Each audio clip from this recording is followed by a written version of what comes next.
Using bilateral stimulation means both sides of the body to stimulate your brain to be working. That helps your full brain to come online and to process and file the trauma.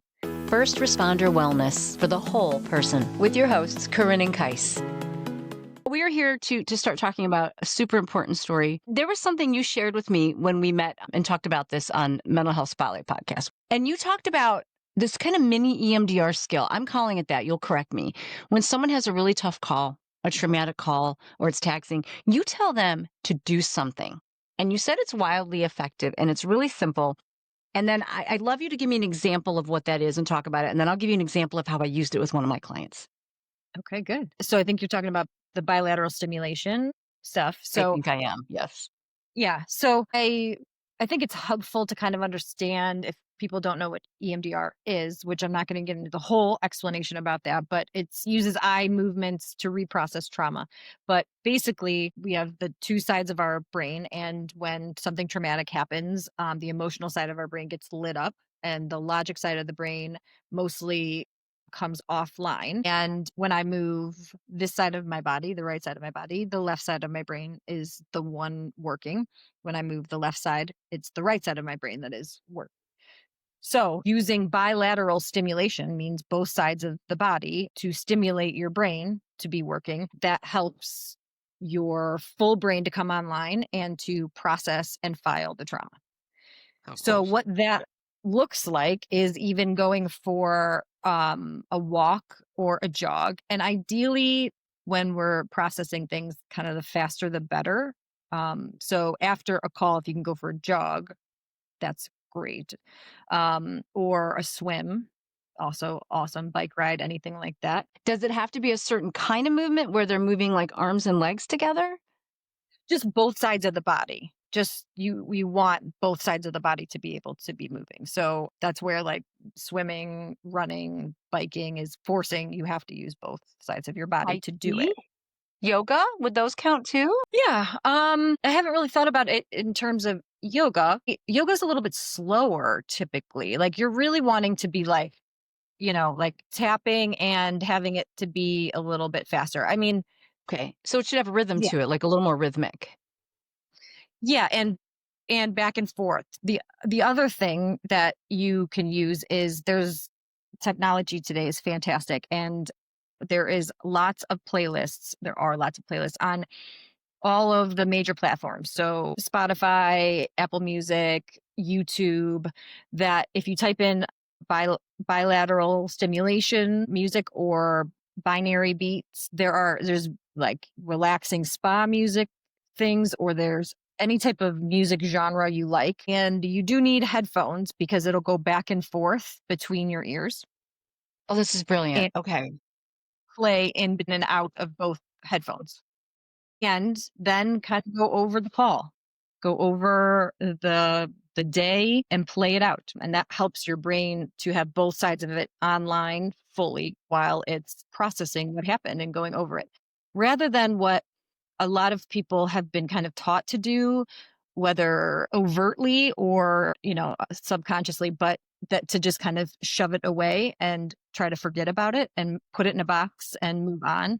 And it doesn't work. We just know that it doesn't work. And The body keeps score. the body keeps the score. And even if you do that, what you've been trained to do, it's going to come up at some point and it's holding on to it. What we want to do is process it, even allowing the feelings, which can be really scary and overwhelming, but hopefully also either with a therapist or we'll be helping to give you some tools on this podcast, hopefully, that you can begin to learn to tolerate some of those emotions even better and begin to trust that you can handle it and you can process it and file it away so that it becomes more historical fact rather than something awful that feels like it happened yesterday when it was 5 years ago, 10 years ago. When they're doing the movement, this repetitive, kind of fast, two sides of the body movement, are they processing in their mind, this is what happened in sort of a historical retell? Like, I walked in the door, there was smoke, I did this. Yes. Especially, we're talking particularly today of like the day after, right after the call. So whether you can do it right after the actual call and you're still on duty, or it's at like the next day or on your way home, situation, the next 24 to 48 hours. Yes, you want to be, it's a little bit different if it's older stuff and that's, but So this is a quick for under 2 days. yeah, this just happened. What do you do? The call just happened or the traumatic event in general just happened. And yeah, you want to be quickly using the bilateral stimulation and then going over what happened, what it looked like. The stuff is going to be there fresh anyway. So I always tell people you might as well be doing bilateral stimulation or putting the beats on while you're thinking about it, because when it freshly happens, you're thinking about it. It's there. Even if you're trying not to, it's there. Right. So even if you're still kind of fighting it, having the beats playing helps to be filing it and making it productive and not ruminating in the right side of your brain. Yeah, and soothing too, right? There's probably something soothing in those beats and the movement. That's just smart.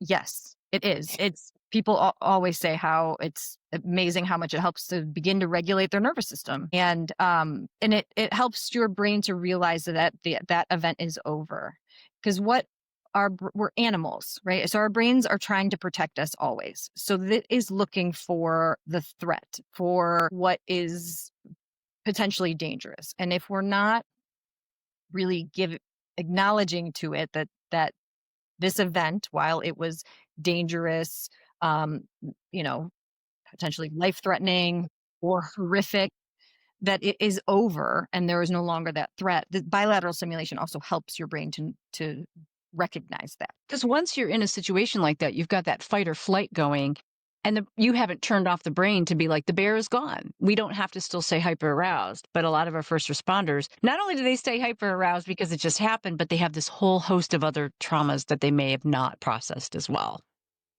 Absolutely. And then you go home and the kids are yelling and running around, or somebody just makes an abrupt, loud sound and you fly off the handle and because your nervous system is still activated as if there is a threat, as if you're still in danger, and your nervous system hasn't caught up with the fact that no, now I'm at home and I'm making cereal and packing Safe. lunches, and the next thing that Yeah. is, it's like still feels activated. So they can do this in the short run to sort of buy some time, regulate a little bit, and then they go to their professional person and process it further, likely. Or do you think sometimes this is enough for people who maybe don't have a you to work with? Yeah, I mean, it's better than nothing for the like moving forward, it's it's better than nothing. And Sure. if Fair. my dream world, I will tell the guys, like, if they come back from, and gals, if the calls, they are walking the bays if they have time. Sometimes they're on to the next call and they don't even have time to process what has happened. But they're hopping on a treadmill. And if they are even sitting at the kitchen table talking about how messed up that was, it's like we could be doing some tapping and beats, like tapping your feet back and forth and that kind of stuff. And yeah, I mean, my dream world is that we can get this stuff into like paramedic school, into the academy, the police academy, that kind of stuff. And so they know how to take care of their brain, the Mm. job, that this is just we do because this is the things that we see are messed up. Most people don't ever see any of this, any of this. So, and we're not meant to be seeing all of this. Like we are all very grateful for you all taking one for the team and going out and seeing all of this. And because I don't want to do any of this. They're like the heroes. They're the ones that come protect us, and we forget the impact that has when there are protectors. We forget, and they forget that they need this. Yeah. Yeah, and even when I am talking to them, they're usually like, I will say things like, "I don't know why this bothered me," or like, or they will say like, "And that one doesn't really bother me. This is not that big of a deal." I'm like, I mean, it is that big of a deal. Like maybe in perspective of all of the bigger things that you've seen, but I mean, It's another T. the average person seeing that one thing is having a hard time, and that is traumatic for your brain. So, and that's not a weakness. That's just what it is. It's It's supposed to not do that. normal. Right. We're not Yes. supposed to see these things. I love that you brought up the advocacy for this because that's the whole idea, isn't it? To get this message out there and maybe to start some education. Oh, Yeah. And this is like they also will talk about how important it is that they stay in shape and are physically fit for their job. And they'll be frustrated with colleagues that aren't and keeping up with that and all that. And this is just as important, if sometimes maybe more, And probably when we more. stay on top, then it doesn't have to be as compound as it has been. When I first started working with first responders, it was like the average year on the job when people started to come to see me was 20. It would be anywhere from 17 to 22, but average 20 years on, they were coming to see me, because of all of the compound things. Now, thankfully, younger people are coming in. They'll even be a year or two on, and it's becoming less of a stigma. And I'm like, thank Mhm. God, right? Come back to me when there's like, other things come up or things are more complicated. But when we get these things going and the tools, then they're more able to deal with the job and not Yeah. have it negatively impact home life and their sleep. Mhm. I mean, it's going to impact their sleep just from the hours that they work, but nervous Right. system wise, ability to sleep when they can and all of that it doesn't have to be dysregulated throughout their Mhm. whole career. I love how you validated that and validated the mental health story and that and first responders understanding that and getting the education just to know that is what my brain's supposed to do. I'm not broken. It's just misfiring. And I love that opportunity. So the younger, not necessarily the younger, but the earlier first responders are coming before they're been there 10, 20 years and they're burnt out. Yeah, yeah, a couple years That's on the job beautiful. now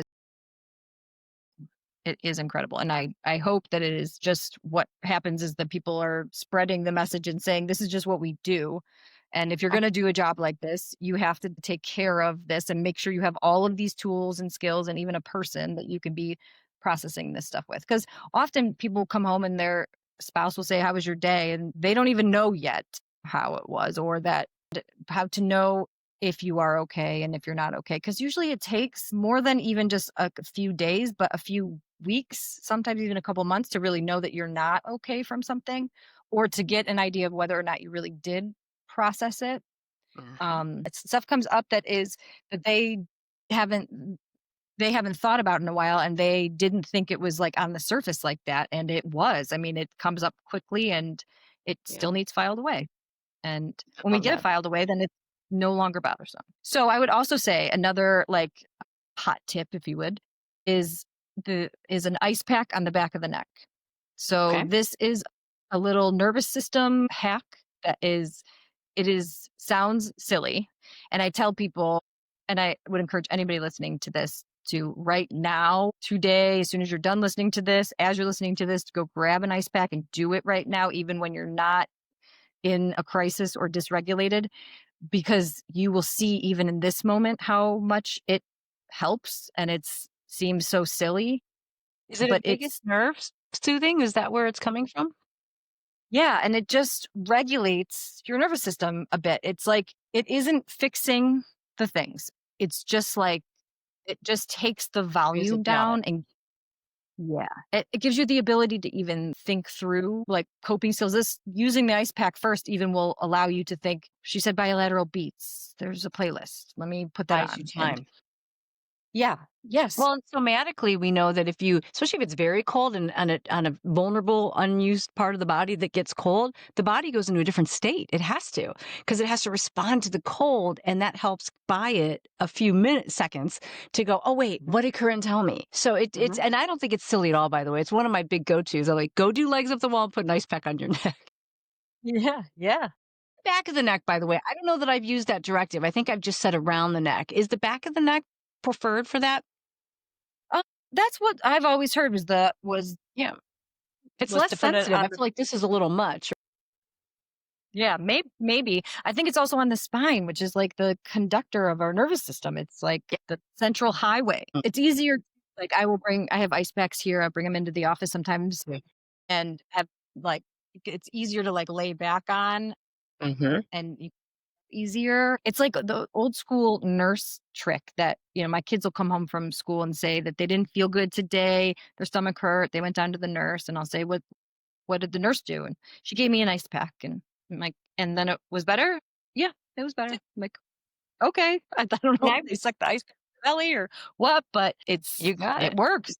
Yeah, I would a even Band-Aid. add if it's working, put your feet on some, put one on your belly, put one on your lower back, all those regions. I mean, you don't have to be into chakras to buy into that. Those are all sensitive, powerful areas. So Yeah, yeah. I love that. And That's a again, it great tip. buys you a little bit of time, and you try it with your kids. This is I also my kids when they're up and they're worried about the science test tomorrow, and or the project coming up, or the kid at school. I They always know, they hear me going down to get the ice pack. I bring the ice pack up and give it to them, and then we'd like talk about the things, and they can hear me better. It helps them.